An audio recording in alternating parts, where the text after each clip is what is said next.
Lecciones de la Biblia a continuación. Hoy estudiaremos Jesús y toda la Escritura, Lucas capítulo 24, versículo 27. Y comenzando desde Moisés y siguiendo por todos los profetas, les declaraba en todas las Escrituras lo que de él decían. Estamos haciendo un esfuerzo por colocar las bases que nos permitan seguir aprendiendo la fórmula para leer, interpretar y vivir lo que dice la Biblia. Lo de hoy es muy importante. Jesús le dio la misma importancia a toda la Escritura. Quiere decir que yo no puedo encontrar un texto en la Biblia y dice algo y yo tengo que compararlo con el resto del panorama. Esto que leímos hoy, Cristo ya ha resucitado y hay dos de sus discípulos que van camino de un pueblo llamado Emaús, muy tristes. Cristo se les une en el camino y comienzan a hablar y Jesús ve la confusión en la mente de estos dos por su muerte. Ahí dice que comenzó a explicarle cómo en toda la Escritura, desde Moisés hasta los profetas, quiere decir, en todo el Antiguo Testamento les dijo, miren, esto es lo que dice toda la Biblia en cuanto al Mesías. Ahí está bien claro, les dijo, vendría, viviría, moriría y tendría que resucitar.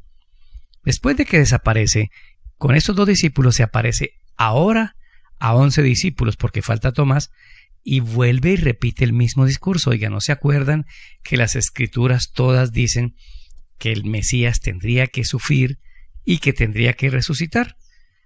Y miren, cuando Cristo se va a ir, da la orden de que los que nos quedamos en la tierra siendo sus discípulos, tenemos que cumplir con algo, ¿cierto? Usted lee Mateo 28 del 18 al 20 y un versículo dice, enséñenle que guarden todas las cosas que yo les he mandado. Todas.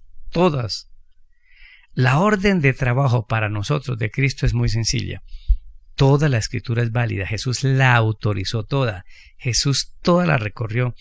Él veía el Antiguo Testamento unido al Nuevo Testamento. Y lo que él hacía decía, revísenlo en el Antiguo Testamento, porque aquí se va a cumplir.